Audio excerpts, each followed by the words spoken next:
അസ്സലാമു അലൈക്കും വറഹ്മത്തുള്ളാഹി. അൽഹംദുലില്ലാ വസ്സലാത്തു വസ്സലാമു അലാ റസൂലില്ലാ വഅലാ ആലിഹി വസ്വഹ്ബിഹി അജ്മഈൻ. സ്നേഹാദരണീയരായ സത്യവിശ്വാസികളെ, ഈമാനും കുഫറും തമ്മിലുള്ള വ്യത്യാസം പരിശുദ്ധ ഖുർആൻ വിവരിക്കുന്നത് ഉപമകളിലൂടെയാണ്.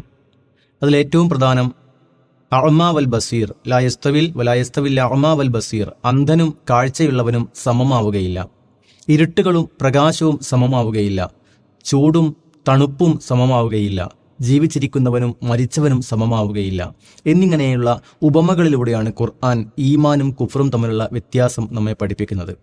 അപ്പോൾ തീർച്ചയായും അന്ധതയും കാഴ്ചയും തമ്മിലുള്ള വ്യത്യാസം നമുക്കറിയാവുന്നതാണ്.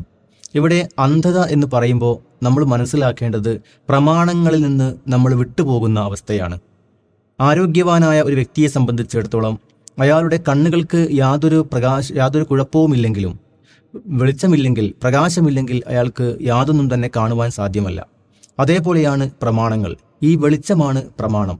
ഈ പ്രമാണമില്ലെങ്കിൽ നമ്മുടെ ബുദ്ധി കൊണ്ടോ നമ്മുടെ കഴിവ് കൊണ്ടോ നമുക്ക് ഈ ആത്യന്തികമായ യാഥാർത്ഥ്യങ്ങൾ ഗ്രഹിക്കാൻ സാധ്യമല്ല.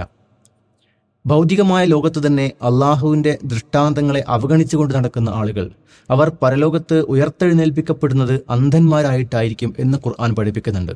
അപ്പോൾ അവർ ചോദിക്കുന്ന ഒരു ചോദ്യമുണ്ട്, ലിമ ഹശർത്തനി അഅ്മ, ഞങ്ങളെ എന്തുകൊണ്ടാണ് അന്ധന്മാരാക്കിയത്? ഞങ്ങൾ കാഴ്ചയുള്ളവരായിരുന്നല്ലോ. അപ്പോൾ അള്ളാഹു നൽകുന്ന മറുപടി, നിങ്ങൾക്ക് നമ്മുടെ ദൃഷ്ടാന്തങ്ങൾ വന്നെത്തിയപ്പോൾ നിങ്ങളതിനെ മറന്നു കളഞ്ഞു. വകദാലിക്കൽ യൗമ തുൻസ, അതുകൊണ്ട് ഇന്നേ ദിവസം ഞാൻ നിങ്ങളെയും മറന്നു കളയുന്നു എന്നതാണ്. ഇതേപോലെ നമുക്കറിയാം, ബാഹ്യമായി അന്ധതയുണ്ടെങ്കിലും ഹൃദയത്തിൽ ഈമാനിന്റെ വെളിച്ചമുണ്ടെങ്കിൽ അത്തരം ആളുകൾക്ക് ആ അന്ധതയെ മറികടക്കാൻ സാധിക്കുമെന്നതാണ് അബ്ദുല്ലാഹി ഇബ്നു ഉമ്മു മക്തൂമിന്റെ ചരിത്രം നമ്മെ പഠിപ്പിക്കുന്നത്. ജമാഅത്ത് നമസ്കാരത്തിന് പള്ളിയിൽ താൻ എത്തേണ്ടതുണ്ടോ എന്ന് നബി സല്ലല്ലാഹു അലൈഹി വസല്ലമയോട് ചോദിക്കുകയും ബാങ്ക് കേൾക്കുന്നുണ്ടെങ്കിൽ തീർച്ചയായും പള്ളിയിൽ എത്തണമെന്ന് നബി സല്ലല്ലാഹു അലൈഹി വസല്ലം മറുപടി പറഞ്ഞപ്പോൾ അതനുസരിക്കുകയും ചെയ്യാൻ അദ്ദേഹം തയ്യാറായി. ബാഹ്യമായ അന്ധതയെ ഈമാനിന്റെ വെളിച്ചം കൊണ്ട് മറികടക്കാൻ അദ്ദേഹത്തിന് സാധിച്ചു. അതേപോലെ ഷെയ്ഖ് ഇബ്നു ബാസ് റഹിമഹുള്ളയെ പോലെയുള്ള പണ്ഡിതന്മാർ, അദ്ദേഹം അന്ധനായിരുന്നു, പക്ഷേ അദ്ദേഹത്തിന് സൗദി അറേബ്യയെ പോലെയുള്ള ഒരു രാഷ്ട്രത്തിന്റെ ഗ്രാൻഡ് മുഫ്തിയാകാൻ, മതപരമായ വിഷയങ്ങളിൽ മതവിധികൾ നൽകുവാൻ പ്രാപ്തനായ ഒരു പണ്ഡിതനായി തീരാൻ അദ്ദേഹത്തിന് സാധിച്ചു എന്നതാണ്. ആ അന്ധതയെ അദ്ദേഹം മറികടക്കുകയാണ്. ഈമാനിന്റെ വെളിച്ചം കൊണ്ട്, ബസീറത്ത് കൊണ്ട് നമുക്ക് ഈ അന്ധതയെ മറികടക്കാൻ സാധിക്കും.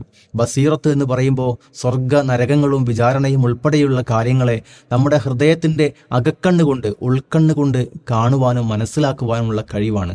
ആ രൂപത്തിലേക്ക് നമ്മുടെ ഈമാൻ വികസിക്കുമ്പോൾ ആ ഈമാനിന്റെ ബസീറത്താണ് അന്ധതയുടെ വിപരീത അവസ്ഥയായിക്കൊണ്ട് ഖുർആൻ നമ്മെ പഠിപ്പിക്കുന്നത്. ആ രൂപത്തിലേക്ക് ഉയരാൻ അള്ളാഹു നമുക്ക് തൗഫീഖ് നൽകി അനുഗ്രഹിക്കുമാറാവട്ടെ.